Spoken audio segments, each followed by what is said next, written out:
Windscreen বেয়ে দর দর ধারা জল ঝরছিল, কিছুই দেখা যায় না। ওয়াইপারটাকে সবেগে চালিয়ে দিল পূর্ণেন্দু।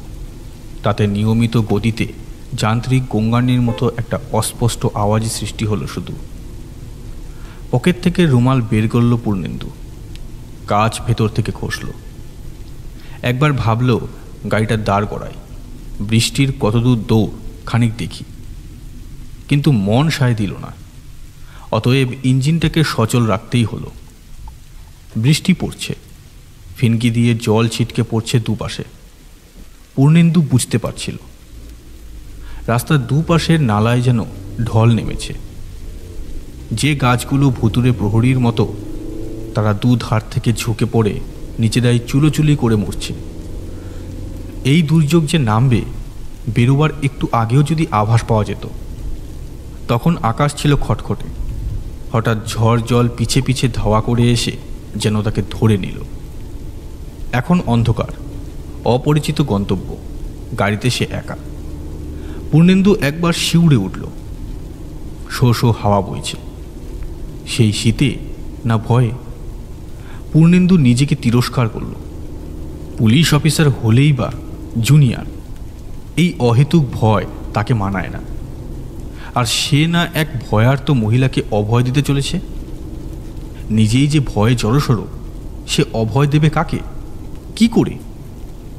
বস্তুত আজকের এই দায়িত্ব পূর্ণেন্দুর মোটে মনোপুত ছিল না। এই ঠান্ডায় খিচুড়ি জমত বেশ। অবশেষে গভীর ঘুম। কিন্তু পুলিশের কাজে সে সুখ কপালে নেই। পাশের জানালা দিয়েও জল পড়ছিল চুইয়ে চুইয়ে। পূর্ণেন্দু থেকে থেকে কেঁপে উঠছিল। মনে হয় না একটি টেলিফোনে উড়ো খবর পেয়ে তাকে ঝড় জলের এই সন্ধ্যার পথে ঠেলে দেওয়ার কোনো মানে হয়? হে ভবেশ, হে শঙ্কর, সবারে দিয়েছ ঘর, আমারে দিয়েছ শুধু পথ। পূর্ণেন্দু একবার স্কুলে পড়া কবিতাটার অংশ মনে মনে আবৃত্তি করল। দীর্ঘ শ্বাস ফেলল। কে এই কমলা দেবী, যিনি বড় সাহেবকে আজ ফোন করেছিলেন? আমার আমার বিপদ আসন্ন। একটা অঘটন কিছু ঘটবে। আমার মন বলছে কাউকে পাঠান। সে যেন আসবে, আমার মন বলেছে। প্রিয় গানের কলিটি মনে পড়ে গেলে পূর্ণেন্দু হেসে ফেলল। মুখ ভেঙচে উচ্চারণ করল কথা কয়টি। কে জানে নেকা কোন স্ত্রীলোকের এই কারসাজি। হয়তো গিয়ে দেখা যাবে কিছুই নয়। কমলা দেবী আসলে মৃগী রোগী, হিস্টেরিয়াগ্রস্ত, অথবা নার্ভাস কিংবা পাগল। ভয়ের কোনো কারণ নেই। যদি থাকেও, তাহলে পূর্ণেন্দু একা। পূর্ণেন্দু কি করবে, কি করতে পারে? অন্যের প্রাণ বাঁচাবে সে, কিন্তু তার নিজের প্রাণ কে বাঁচায়? কোমরের কাছে রিভলভারটা একবার টিপে দেখল পূর্ণেন্দু। ঠিকই আছে। একটু যেন ভরসা পেল। না, অন্তত একজন সঙ্গী আছে। কমলা, বিমলা, রমলা, আর আর কে? সুব্রত। পূর্ণেন্দু মনে মনে সাহেবের মুখে শোনা নামগুলো ঝালিয়ে নিল। অনন্ত আলয় বাড়িটার নাম। 3 মহলা, প্রাচীন বাড়ি, অনন্ত রায়ের পৈতৃক ভদ্রাসন। এই পরিবারটি সাহেবের চেনা। অনন্ত রায় তার বন্ধু স্থানীয় ছিলেন। 3টি মেয়েকেই চেনেন তিনি। হয়তো তাই এই টান। টেলিফোন পেয়েই বিচলিত হয়ে পাঠিয়ে দিয়েছেন পূর্ণেন্দুকে। বিমলা কিন্তু অনন্ত রায়ের মেয়ে নন, বিধবা বোন। তার বয়সও অন্তত 70-72। চোখে কম দেখেন, কানে আদৌ শোনেন না। সাহেব পাখি পড়ানোর মতো করে পূর্ণেন্দুকে মুখস্থ করিয়ে দিয়েছেন। বিমলা রায় বাল বিধবা। কবে বিবাহ হয়েছিল আজ কারো তা মনে নেই। সম্ভবত বিমলার নিজেরও না। বড় বড় থাম, ফাঁকে ফাঁকে পায়রার বাসার মতো বিমলাকেও সকলে ওই বিরাট নোনা ধরা বাড়িটারই অংশ বলে ধরে নিয়েছে। সুব্রত সম্পর্কে বিমলার ভাসুর্য। আজ কয়েক বছর ধরে কাকিমার আশ্রয়ে আছে। কলেজের ছাত্র, স্পোর্টসে দক্ষ, আইন কলেজের খাতাতেও নাম আছে। কমলা আর রমলা। কমলায় অনন্ত রায়ের মেয়ে, একমাত্র সন্তান। রমলা ভাতুষপুত্রী। আশ্চর্য, দুজনই অবিবাহিত, বিয়ে হয়নি কেন? এ রহস্য সাহেব নিজেও ভালো জানেন না। দুজনকেই অনন্ত রায় লেখাপড়া শিখিয়েছিলেন, বোধহয় কতকটা জেদ করে। বিয়ে যে দেননি তাও বোধহয় জেদে। অনন্ত রায় অত্যন্ত একরোখা মানুষ ছিলেন, বড়লোকের মেয়ে। আজ দুজনেরই বয়স 50 পার হয়ে গেছে। তাদের ভাগ্য নিয়ে অনন্ত রায় নিষ্ঠুর খেয়ালের বশে এমন কাণ্ড করলেন কেন? বোন বিধবা হয়ে ফিরে এসেছিল, তার সেই চেহারা অনন্ত রায় সহ্য করতে পারতেন না।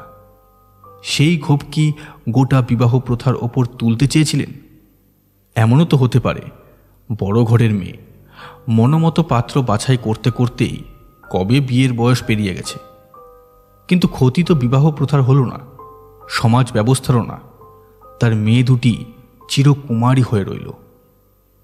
তীব্র একটা দীর্ঘ নিঃশ্বাস বুকে চেপেই অনন্ত রায় মারা গিয়েছিলেন। অবশ্য উইলে তিনি ভুল করেননি। বিধবা বোন আর কুমারী কন্যা দুটিকে সমান 3 ভাগে সম্পত্তি ভাগ করে দিয়েছিলেন। 3 মহল বিরাট প্রসাদটিতেও 3 জনেরই সমান অধিকার। বড় সাহেব পরিবারের ইতিহাসটা সবিস্তারে বলে দিয়েছিলেন পূর্ণেন্দুকে। পূর্ণেন্দু মনে মনে তাই ঝালিয়ে নিচ্ছিল, যাতে ওখানে পৌঁছে পরিস্থিতিটা বুঝে নিতে কোনো অসুবিধে না হয়। অনন্ত রায়ের মৃত্যুর পরও তো প্রায় 20 বছর কেটে গেছে। হঠাৎ এমন কি ঘটল যাতে কমলা ব্যাকুল হয়ে টেলিফোন করলেন পুলিশের বড় সাহেবকে? ঘস ঘস শব্দ করে দেউড়ি পেরিয়ে পূর্ণেন্দুর গাড়ি দাঁড়ালো। সাহেব পথের নিশানা ভালো করে বুঝিয়ে দিয়েছিলেন। প্রসাদের বর্ণনাও। নারিকেল সুপারি গাছের পাতার আড়ালে প্রায় ঢাকা পড়া বাড়িটাকে দূর থেকে চিনতেও অতএব পূর্ণেন্দুর কোনো অসুবিধে হয়নি। কিন্তু আলো নেই কেন? পরপর কয়েকটা অন্ধকার খুপড়ি। এককালে হয়তো অতিথি মহল ছিল, কিংবা মালি ঠাকুর চাকরদের আস্তানা। এখন তাদের চিহ্নমাত্র নেই, হয়তো অবস্থাতেও কুলোয় না। সদর আর অন্দরমহলের মধ্যে প্রশস্ত অঙ্গন পড়ে আছে। কোনো কালে হয়তো বাগান ছিল। একটি ফোয়ারের চিহ্নাবশেষ এখনও দেখা যায়। কুন্দ শুভ্র কোনো নগ্নিকা ঈষৎ নুয়ে পড়ে ঝাড়ি থেকে জল ঢালছিল। এখন জল নেই, জল ঢালার ভঙ্গিটা শুধু আছে। বৃষ্টি থেমে একটু মেঘ ভাঙা জ্যোৎস্না ফুটেছিল। পূর্ণেন্দু তাই সবই অস্পষ্ট আবছায়াভাবে দেখতে পেল। শত অনাদরেও গোটা কয়েক পাম আর ঝাউ আজও মরেনি। তখনও থেকে থেকে কনকনে ভিজে হাওয়া বইছিল। একটা কুকুর হঠাৎ ডেকে উঠল। পূর্ণেন্দু চমকে উঠল। আর একটু হলেই ফাটল ধরা সিঁড়িটার ফাঁকে ফাঁকে অশ্বতের শিকড়ের জালে পা জড়িয়ে হোঁচট খেত। ওই সিঁড়ির পরে ভারী কালো রঙের কাঠের কপাট। পা টিপে টিপে উঠে পূর্ণেন্দু কপাট ঠেলল। ভেতর থেকে বন্ধ। ঘাড় উঁচু করে দেখল পূর্ণেন্দু। ওপরের কোনো বন্ধ জানালার ফাঁক দিয়ে আলোর ক্ষীণ আভাসও যদি আসে। আলো ছিল না। কাঠের জানালা নয়, খড়খড়িও নেই, কাচের সার্সি। বাইরের মরা মরা জ্যোৎস্নায় ঝিকমিক করে উঠছিল, কিন্তু ভেতরের দিকে আলোর রশ্মিটুকুও ছিল না। টর্চ জ্বালিয়ে দেখল পূর্ণেন্দু, যদি কপাটের গায়ে কড়া দেখতে পায়। কড়াও ছিল না। পূর্ণেন্দু তখন ভাবল চেঁচিয়ে কাউকে ডাকবে কিনা। পরক্ষণে টের পেল সেই চেষ্টাও নিষ্ফল হবে। এই ছমছমে আলো আধারের যে পাথরের মতো ভারী হয়ে সাহসকে নিঃশেষে পিষে মারে। কণ্ঠকিত শরীর শুধু অস্বস্তির পুটুলি হয়ে ওঠে। এই অস্পষ্ট আলোকে বিশ্বাস নেই। এর যে কোনো বিন্দু সাহস বিস্ফারিত হয়ে প্রচণ্ড বিস্ফোরণে বিদীর্ণ হবে। পূর্ণেন্দু যেন তারই অপেক্ষা করছিল। এই রহস্যপুরীর অধিবাসিনী কমলা রায় বৃথা ভয় পায়নি। পূর্ণেন্দু তখনই শিকলটা চোখে পড়ল। ভারী কপাটের কবজার ফাঁকে এই শিকলটা কেন, অথবা কোথায় গিয়েছে? এইসব প্রশ্ন বিন্দুমাত্র বিচার না করেই পূর্ণেন্দু শিকল ধরে টানল। আর সঙ্গে সঙ্গে নিথর নিস্তরঙ্গ পরিবেশটা যেন সহসা আর্তনাদ করে উঠল। একটি গম্ভীর ঘণ্টাধ্বনি চমকিত করল প্রসাদপুরীর অন্তপুরে। দেয়ালে দেয়ালে সেই ধ্বনি প্রতিহিত হয়ে অসংখ্য প্রতিধ্বনির বুদবুদ সৃষ্টি করে ধীরে ধীরে মিলিয়ে গেল। কপাট জোড়া অল্প ফাঁক হলো। অনেক দূর থেকে কে যেন প্রশ্ন করল, কে? পূর্ণেন্দু বলে উঠল, আমি। যদিও কথাটার কোনো মানে হয় না, তবু ভরসা পেয়ে কপাট এবার একটু জোর দিয়ে ঠেলল পূর্ণেন্দু। মুহূর্ত পরে টের পেল সে এক প্রশস্ত আঙ্গিনায় গিয়ে দাঁড়িয়েছে।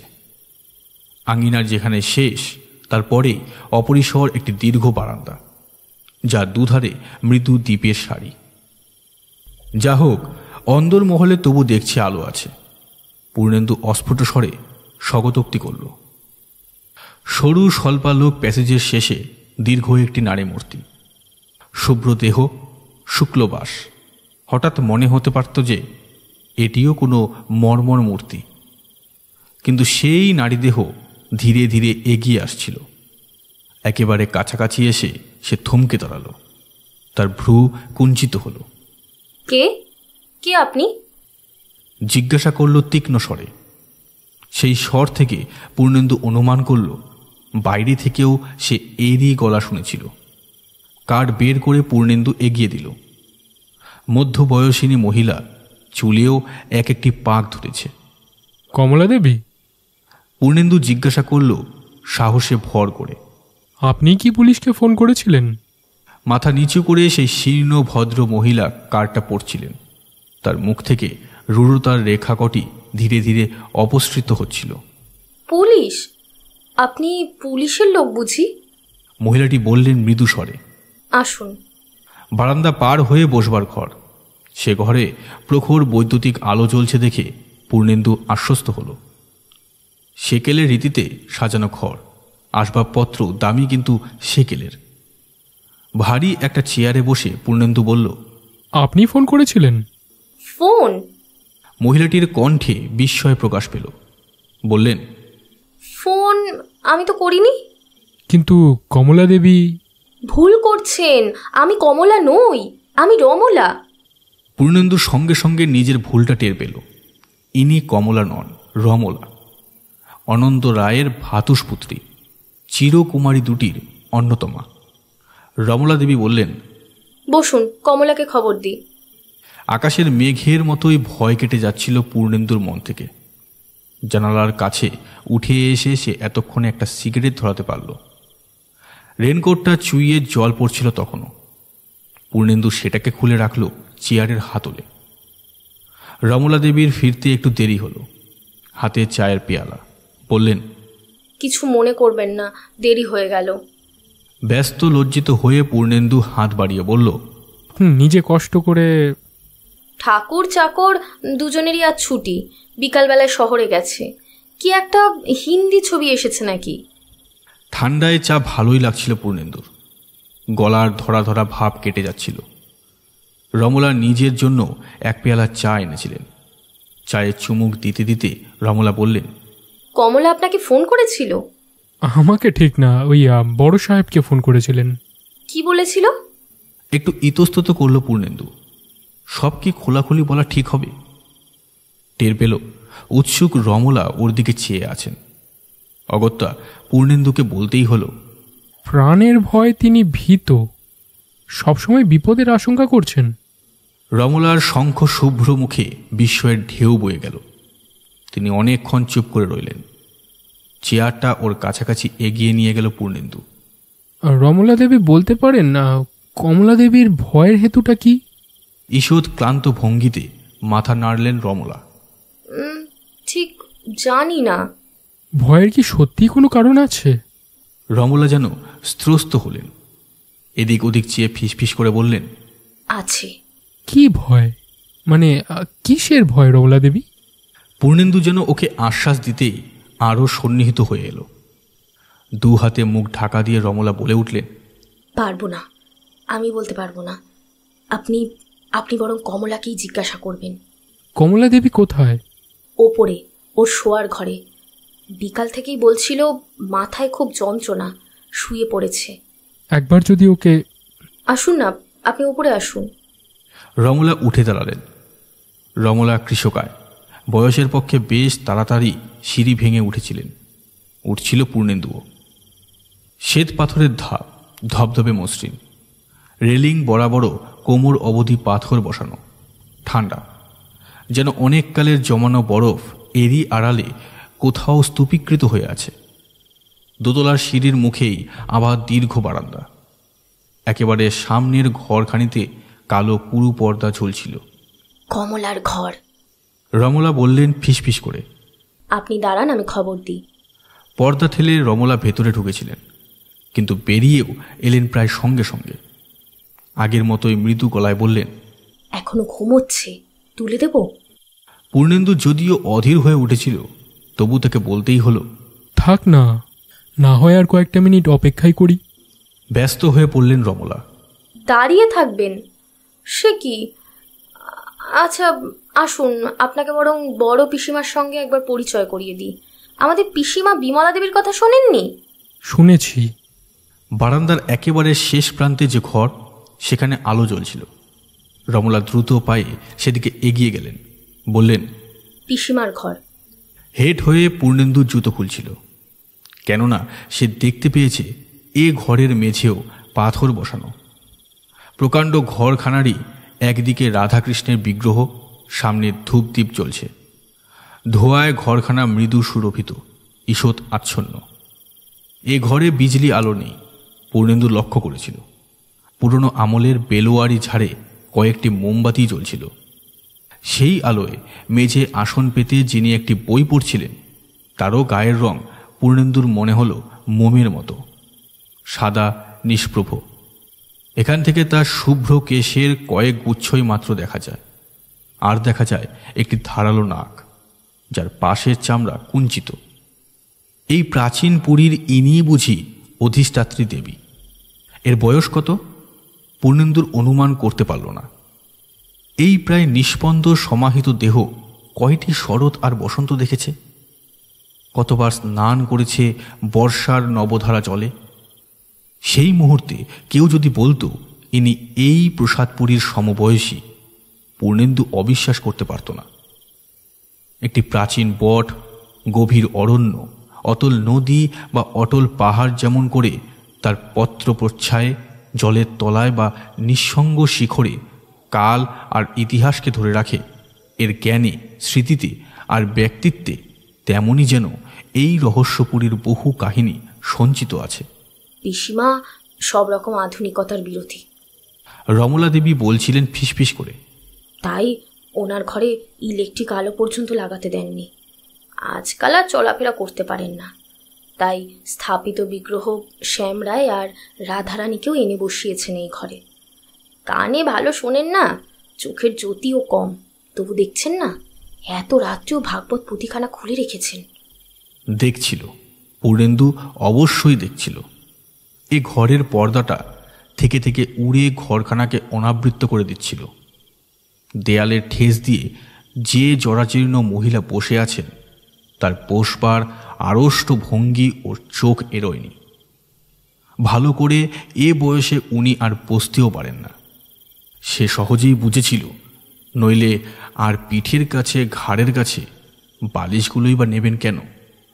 ওর পাশেও তাকিয়া, যে হাতে ভাগবতের পুঁথি, সে হাতটিও তাকিয়াতেই ন্যস্ত। পুঁথিটি সামনে একটি ডেস্কের ওপরে রাখা, চোখে পুরো চশমা। যে বিড়ালটি মাত্র বিঘত খানেক দূরে প্রসাদের থালা চাটছিল, তাকেও দেখতে পেয়েছিল পূর্ণেন্দু।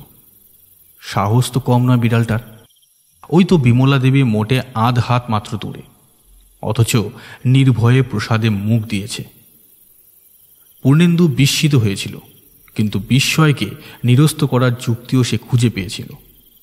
নিষ্ঠা আর ভক্তি যতই থাক, আচারে যতই থাক আস্থা, নিঃসন্তান, বাল, বিধবা আর চিরকুমারীদের একটি দুর্বলতার কথা সে জানে, জীবে মায়া। কুকুর বিড়ালকে এরা ভালোবাসে, আদর করেন। এই বিড়ালটির প্রতিও নিতান্ত মায়াবদ্ধ বলেই প্রশ্রয় না দিয়ে বিমলা দেবীর উপায় নেই। ইশারায় ওকে দাঁড়াতে বলে রমলা দেবী খালি পায়ে ঢুকলেন ঘরে। পূর্ণেন্দু দেখল চকিতে বিড়ালটা লাফ দিয়ে জানালায় গিয়ে উঠল। জোরে, প্রায় চেঁচিয়েই রমলা ডাকলেন, পিসিমা। পূর্ণেন্দু স্পষ্ট শুনতে পাচ্ছিল। প্রথমবার সাড়া পেলেন না রমলা, আবার ডাকলেন, পিসিমা। এবার যেন দূর থেকে ক্ষীণ উত্তর ভেসে এলো, আপনার পুজো সারা হয়েছে? একটু বাকি আছে। পিসিমা, আজ বাড়িতে একজন অতিথি এসেছেন। অতিথি? বেশ তো, আদর যত্ন করো। পিসিমা, ইনি পুলিশের লোক। পুলিশ? পুলিশ কেন? সনাতন কি কিছু চুরি করে? না না, কমলা ওকে ডেকে এনেছে। কমলা ভয় পেয়েছে। ভয়? এই কমলাটা না বড় ভীতু। কমলা এখনো কিন্তু ঘুমোচ্ছে। পিসিমা, আপনি ভদ্রলোকের সঙ্গে আলাপ করবেন? ডেকে আনি? না না, ডেকো না। এখনো আমার পুজো সারা হয়নি। আর ওর জামা কাপড় কেমন কে জানে। যদি আছাড়া হয়, আমি বরং পরে কথা বলবো। পিসিমা, আপনার বালিশগুলো সরে গেছে, ঠিক করে দিই? দাও। রাত্রিরে কি খাবেন? দুধ এখানে পাঠিয়ে দেবো? দিও। সনাতন বাড়ি নেই, পরে এসে ও আলো নিভিয়ে দেবে, কেমন? বেশ। রমলা দেবী বেরিয়ে এলেন। পূর্ণেন্দুকে কিছু বলতে হলো না, সব কথাই সে শুনেছিল। বিমলা দেবী অত্যন্ত ক্লান্ত। নির্জীব গলায় যে কয়টি কথা বলেছিলেন, তাও কথা বলতে ওর অসুবিধে হয়, তাও বুঝেছিল পূর্ণেন্দু। ওর বুঝি উপরের পাটিতে দাঁত একটাও নেই। বারবার জিভ ঠেকাচ্ছিলেন তালুতে, তাতে কয়েকটি বিকৃত স্বরের সৃষ্টি হয়েছিল। ফোকলা দাঁতে বৃদ্ধ বয়সে যে বাচনভঙ্গি হয়, হুবহু তাই। রমলা বললেন, এবার কমলার ঘরে যেতে পারেন। এতক্ষণে ও বোধহয় উঠেছে, তবে সাবধান। সাবধান কেন? রমলা হেসে বললেন, কবিতা শুনিয়ে দিতে পারে। কমলা একজন মহিলা কবি, জানেন না? পূর্ণেন্দু সসংকোচে বলল, কবিতার সঙ্গে আমার সম্পর্ক কম। থাকলেও জানতেন না। ওর কবিতা কোথাও তো ছাপাই হয় না, সব ফেরত চলে আসে। তবুও লেখে। একবার ঘটা করে নিজেই খরচ করে একটা বই ছেপেছিল। কিছু বিলিয়েছে, কিছু পোকায় কেটেছে, আর কিছু পড়ে আছে এখন ওই নিচের গুদাম ঘরে, বিক্রি হয়নি। ও, এই অভ্যাস ও পেয়েছে জ্যাঠামশাইয়ের কাছ থেকে। জ্যাঠামশাই মানে অনন্ত রায়েরও এই স্বভাব ছিল কি না? তিনি অনেক ছড়া লিখেছিলেন, পালাও বেঁধেছিলেন। তাই নাকি? আমি তো জানি উনি একজন শাসালো জমিদার। সে তো পৈতৃক। পরে অবশ্য সম্পত্তির আয় আর পরিমাণও বাড়িয়ে নিয়েছিলেন। কিন্তু তার ভিতরেও একটা কবি ছিল। প্রকৃতিতে খুব কোমল ছিলেন জ্যাঠামশাই। আমার বাবা আবার ঠিক উল্টো। এই পরিবারের বিচিত্র ইতিহাসের আরও কিছু জেনে নেবে বলে উৎসুক হয়েছিল পূর্ণেন্দুর, কিন্তু রমলা সে অবসর দিলেন না। আপনার নিশ্চয়ই খুব খিদে পেয়েছে না? যাই, জল খাবার নিয়ে আসি। বলে তরতর করে নিচে নেমে গেলেন। পূর্ণেন্দু আস্তে আস্তে পর্দা ঠেলল কমলার দরজার। কমলা সত্যি ঘুম থেকে উঠেছিল। ছোট টেবিলটাতে বসে কি যেন লিখছিলেন। পূর্ণেন্দুকে দেখে লজ্জিত হেসে কাগজ লুকুলেন। পূর্ণেন্দু অনুমান করল কবিতাই হবে। কমলা ওকে দেখে উঠে দাঁড়ালেন। পূর্ণেন্দু দেখল আকারে ইনি রমলার মতোই দীর্ঘ হবেন, বর্ণেও গৌর, তবে রমলার মতো ফ্যাকাশে পাণ্ডুর নন। সবচেয়ে অবাক হল পূর্ণেন্দু কমলার চোখ দেখে। মণি দুটি কেমন যেন আবিল আচ্ছন্ন। কমলা স্ফীত মুখে চেয়েছিলেন, কিন্তু সেই হাসির ভঙ্গি যেন কেমন অস্বাভাবিক। রমলার গালের হাড় দুটি যেমন উঁচু, কমলার তেমন নয়, কিন্তু চোখের কোলে কয়েকটি রেখা আর কালি। কমলা বললেন, আসুন আসুন আপনি। আমি থানা থেকে এসেছি। আপনি কি ক্যাপ্টেন চৌধুরীকে ফোন করেছিলেন? পলকে কমলার মুখ উজ্জ্বল হয়ে উঠল। হ্যাঁ, ক্যাপ্টেন চৌধুরী আমার বাবার বন্ধু ছিলেন। বিপদে পড়ে। পূর্ণেন্দু একটা কার্ড বাড়িয়ে দিল। কমলা দেবী, আমি আপনার বিপদ দূর করতে এসেছি। কি বিপদ আমাকে একটু খুলে বলবেন? চোখে সেই সচ্ছল বিহবল দৃষ্টি। কমলা কিছুক্ষণ চুপ করে থেকে বললেন, আপনাকে আপনাকে কি বোঝাতে পারবো আমি? এই বিপদ আছে আমার অনুভবে। ধোয়াটে কথা। পূর্ণেন্দু নিজেই বিপন্ন বোধ করল। প্রথম থেকেই তার যা মনে হয়েছিল ব্যাপারটা সত্যি হয়তো তাই। ভদ্রমহিলা হয়তো অতিরিক্ত ভাবপ্রবণ, স্নায়বিক রোগগ্রস্ত, সহজেই ভীত, ত্রস্ত, বিহবল। এই জাতীয় কবি প্রকৃতির মেয়েরা যা হয়ে থাকে। জিজ্ঞাসা করে বিশেষ ফল হবে না জেনেও সে বলল, তবু যদি একটা আন্দাজ দিতেন। নেশাগ্রস্তের মতো কমলা কিছুক্ষণ ঝিম ধরে বসে রইলেন। চোখ তুলে চেয়ে যখন কথা বলতে শুরু করলেন, পূর্ণেন্দুর চকিতে সন্দেহ হলো, যেন কমলা নয়, যেন তার মুখ দিয়ে অন্য কেউ কথা বলছে। ক্লান্ত ভাঙা ভাঙা গলায় কমলা বলছিলেন, কি বিপদ তা কি বলে আমি আপনাকে বোঝাতে পারবো? আপনি কি টের পাননি? রমলা আপনাকে কিছু বলেনি? বিপদ এই বাড়ির নিঃশ্বাসে, এর প্রতিটি ইটের ফাটলের কনকনে বাতাসে। এ ধারণা আপনার কেন? কি জানি কেন, হয়তো এই বাড়ির আয়ু পূর্ণ হয়ে গেছে। এর হয়তো এখন মৃত্যুই মঙ্গল। জানেন, নির্দিষ্ট আয়ুকে অতিক্রম করার চেষ্টাও করতে নেই। সেই চেষ্টাই বিপদ ডেকে আনে। সময় পূর্ণ হলে নীরবে চলে যাওয়াই ভালো। এই বাড়ির কাল পূর্ণ হয়ে গেছে। একে একদিন যেতেই হবে। একগুয়েমি করে আজও টিকে আছে। যেদিন যাবে সেদিনই মৃত্যু ফাঁদে আমরা সবাই পিষে যাব। মরব, আমরা সবাই মরব। জানেন, আমরা সবাই মরব। আমার কেবলই মনে হয় কোনো অশরীরী আত্মা ভর করেছে এই বাড়িতে। চারিদিকে খালি ফিস ফিস শুনি। অলৌকিক সব কাণ্ড ঘটছে এখানে। সেদিন কি হয়েছে জানেন? বারান্দা দিয়ে সন্ধ্যের পর হাঁটছি, রমলার ঘরে স্পষ্ট শুনলুম কারা যেন কথা কইছে। কারা যেন কথা কইছে। কান পাতলুম দরজায়। একটা গলা চিনতে পারলুম, পিসিমার, আর একটা রমলার।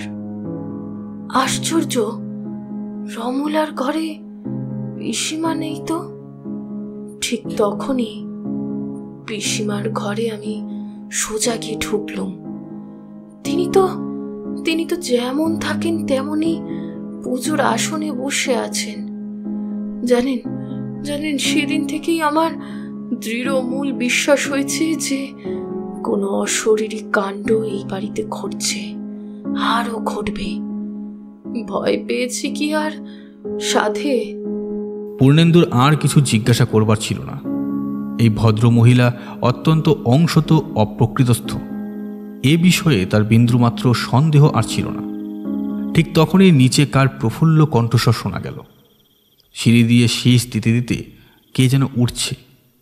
কমলা বললেন, সুব্রত, পিসিমার ভাসুরপো। এই বুঝি ফিরল? সুব্রতর নাম আগেই শোনা ছিল পূর্ণেন্দু।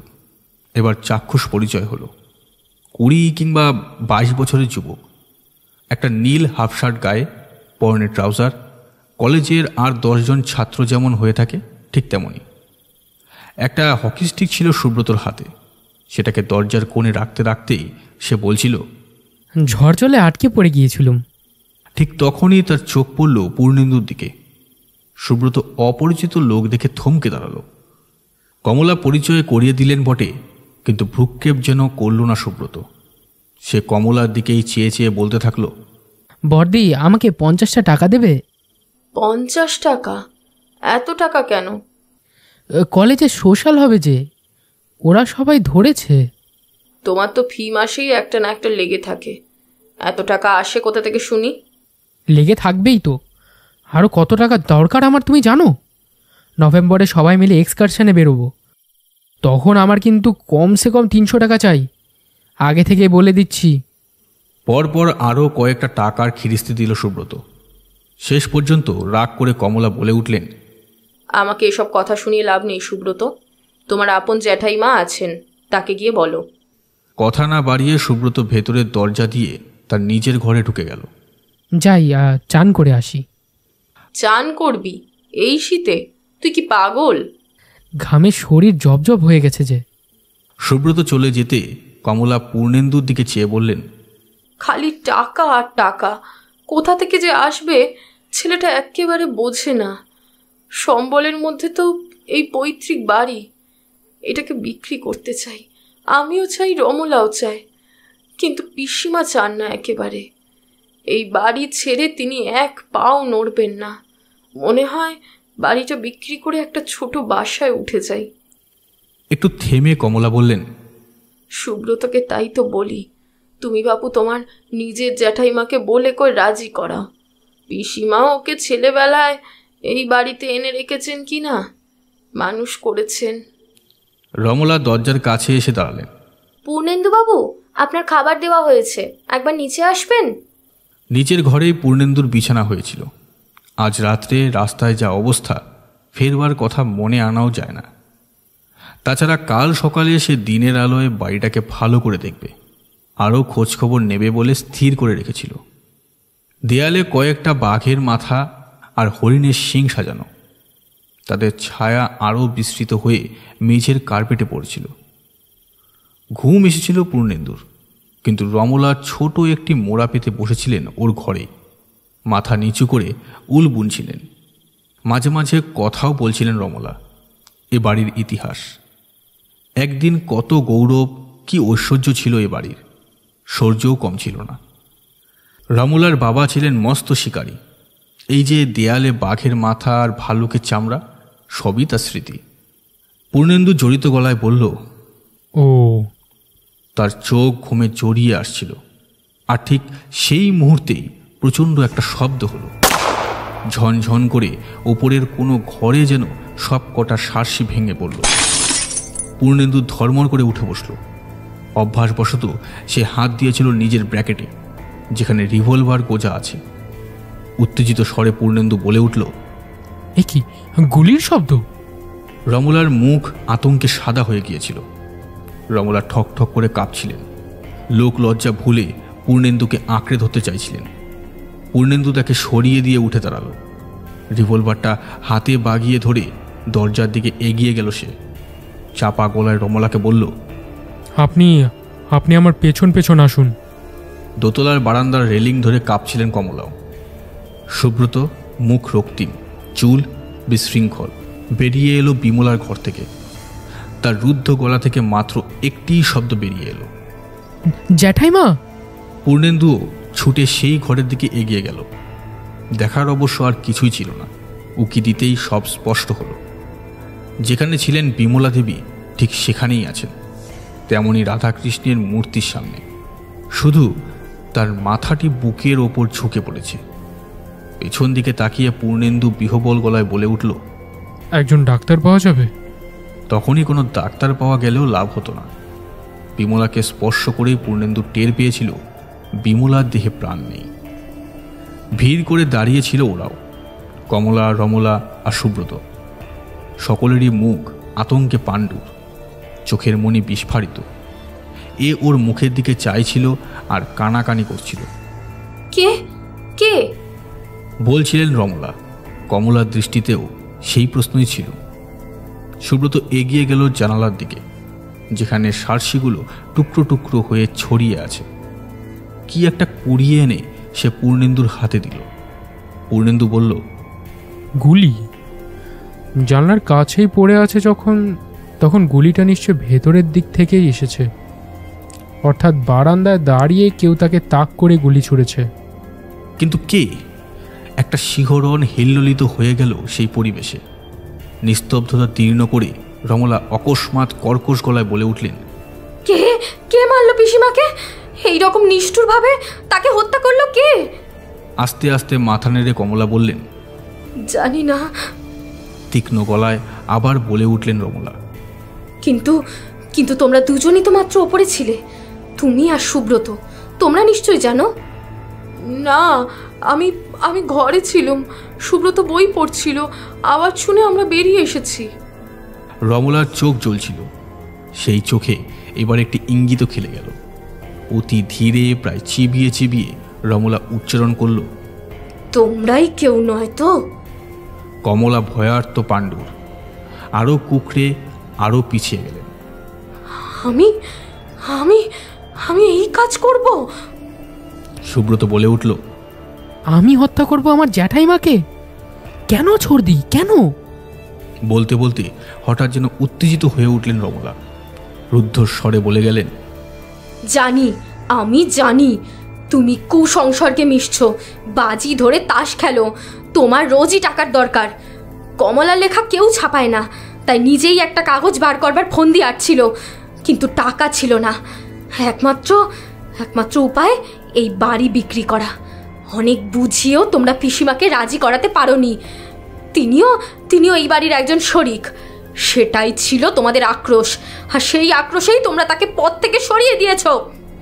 এই বিচিত্র কলহে পূর্ণেন্দুর রুচি ছিল না। সে তন্ন তন্ন করে পরীক্ষা করছিল ঘরটাকে। একবার দরজা স্কাইলাইটের দিকে তাকালো, চোখ নামিয়ে নিল পরক্ষণেই। গম্ভীর গলায় বলল, চেঁচামেচি করবেন না, আজ রাতে কোনো উপায় নেই। কাল সকালে যতক্ষণ না ডাক্তার আর পুলিশ এসে পড়ছে ততক্ষণ এ ঘরে আমিই থাকব। আপনারা তিনজন ও ঘরে গিয়ে বসুন। শুধু এই অনুরোধ, আপনারা অনুমতি ছাড়া ও ঘর থেকে বেরোবেন না। পরদিন সকালে পূর্ণেন্দুর টেলিফোনে পুলিশকে খবর দিয়ে আনিয়ে নিয়েছিল। ডাক্তারও এসেছিলেন। একটা গাড়িতে ওরা তুলে দিল মৃতদেহ। ডাক্তার যাওয়ার আগে ফিসফিস করে পূর্ণেন্দুকে কি যেন বললেন, কেউ শুনতে পেল না। পূর্ণেন্দুর মুখভঙ্গি দৃঢ়তর হলো মাত্র। ওদের রওনা করে দিয়ে ফিরে এলো পূর্ণেন্দু, যে ঘরে কমলা, বিমলা, সুব্রত বসেছিল। অনিদ্রা জড়িত ক্লান্তির ছাপ সকলের মুখে, শোকেরও ছায়া, চোখের কোলে কালি। পূর্ণেন্দু প্রথমে কমলাকে ডাকলো বাইরে, কঠিন গলায় কিছুক্ষণ জেরা করল। ডাকলো সুব্রতকেও, সবশেষে ইশারায় ডাকলো রমলাকে। অনেকটা দূরে বারান্দার এক কোণে ডেকে নিয়ে গেল। গম্ভীর কিন্তু শান্ত গলায় বলল, আমার গাড়িটা তৈরি আছে, রমলা দেবী আপনিও তৈরি হয়ে নিন। সে কি কেন? আমি কোথায় যাব? কেন, থানায়? আপনার পিসিমার মৃত্যুর সম্পর্কে আপনাকে কয়েকটা কথা জিজ্ঞেস করবার আছে। আমাকে?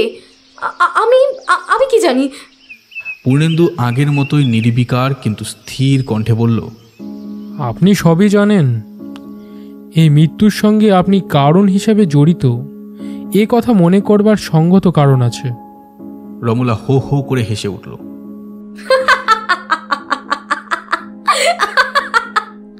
পূর্ণেন্দু বাবু, আপনি হয় মূর্খ নয়তো পাগল। ঘটনা যখন ঘটে তখন আমি নিচেই ছিলাম, আপনিই তার সাক্ষী। তা ঠিক, কিন্তু এই বস্তুটা কি রমলা দেবী? বলতে বলতে পূর্ণেন্দু পকেট থেকে যেটা বার করলো সেটা একটা অ্যালার্ম ঘড়ি, তার সঙ্গে তার দিয়ে একটি রিভলভারের ট্রিগার জড়ানো। পূর্ণেন্দু আবার অবিচল গলায় বলল, এটা কি? এটা আমি স্কাইলাইটে পেয়েছি, এতে সময় দেখানো আছে ঠিক 11টা। মুখ ঢেকে রমলা বসে পড়েছিলেন। হাত সরিয়ে হঠাৎ আবার হিংস্র গলায় বলে উঠলেন, প্রমাণ কি এই একটাই? মোটিভ কোথায় পূর্ণেন্দু বাবু? তাও আছে, স্থির হয়ে বসুন, আপনাকে বলছি।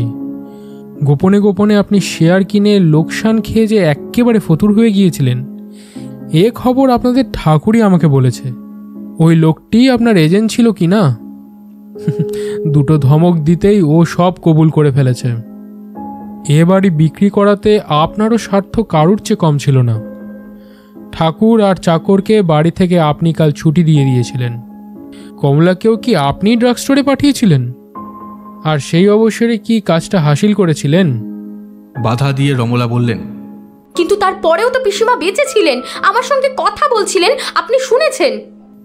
আহ রমলা দেবী, আপনি ভাঙবেন তবু মচকাবেন না। আমি যদি বলি আমি আপনার পিসিমার কথা শুনিনি, যে গলা শুনেছি সেটা আপনারই। দরজায় পর্দা ছিল, আপনি আড়াল করে দাঁড়িয়েছিলেন। হরবলার মতো নিজেই কথা বলেছেন নিজের সঙ্গে। কমলা দেবী যে ভয় পেয়েছিলেন সে তো এই জন্যই। এ বাড়িতে অশরীরী অস্তিত্বের কথা তার কল্পনায় এসেছিল আপনার ঘরে আপনার পিসিমার গলা শুনে, অথচ আপনার পিসিমা সে ঘরে ছিলেন না। রমলা দেবী, আপনি কি মোহরা দিচ্ছিলেন? ফোকলা দাঁতে ফ্যাস ফ্যাসে কথা কেমন শোনায়? আপনার পিসিমার কথা বলার ধরন কি আপনি নকল করছিলেন? এই পরিকল্পনা কি আপনার তবে অনেক দিনের? হত্যাকাণ্ডটা তাহলে সুপরিকল্পিত। ভাগ্যক্রমে আমি এসে না পড়লে এই অভিনয় আপনি হয়তো অন্য কাউকে শোনাতেন। কমলা দেবীর মুখে অশরীরী স্বরের কথা শুনেই আমার প্রথমে সন্দেহ হয়। পরে ডাক্তারের কাছে আমার সন্দেহের সমর্থন পেলাম। তিনি বলে গেছেন বিমলা দেবীর মৃত্যু রাত 11টায় ঘটেনি, তিনি মারা গেছেন তারও 4-5 ঘন্টা আগে, সম্ভবত বিষ প্রয়োগের ফলে। পোস্টমর্টম রিপোর্টে সেটা চূড়ান্তভাবে জানা যাবে। এই গুলির ব্যাপারটা একেবারেই সাজানো। আপনার অ্যালার্ম ঘড়িতে টাইমিং কিন্তু পারফেক্ট, কিন্তু কোনো কাজ হলো না রমলা দেবী। অত তাড়াতাড়ি কমলা আর সুব্রতাকে জড়াতে গিয়ে আপনি নিজেই কিন্তু বড় সহজে ধরা দিয়ে দিলেন। ফাঁসি কাঠে ওদের তুলে দিতে আপনার আগ্রহ দেখে আমার সন্দেহ আরও দৃঢ়তর হলো। আরেকটা কথা আপনাকে জিজ্ঞেস করি, বালিশগুলো ঠিক করে দেওয়ার নাম করেই কি আপনি আপনার পিসিমার দেহ সামনের দিকে ঝুঁকিয়ে দিয়ে এসেছিলেন? ওখানে তো আমি ছিলাম না, আমি দেখতে পাইনি। রমলার চোখ জ্বলছিল, কোনো উত্তর এলো না। পূর্ণেন্দু একটু থেমে আবার বলল, তাছাড়া হত্যা তো আপনার রক্তে রমলা দেবী। আপনার বাবা বড় শিকারী ছিলেন, দেওয়ালে বাঘের মাথা আর হরিণের শিংগুলোই তার সাক্ষী। আপনাকে গুলি ছুটতে তিনিই হয়তো শিখিয়েছিলেন। এ বাড়িতে অন্য কারোর হাতে সে সুযোগ ছিল না। রমলা এবারও কোনো উত্তর দিলেন না। পূর্ণেন্দু বলল, দেরি হয়ে যাচ্ছে, একটু তাড়াতাড়ি করুন।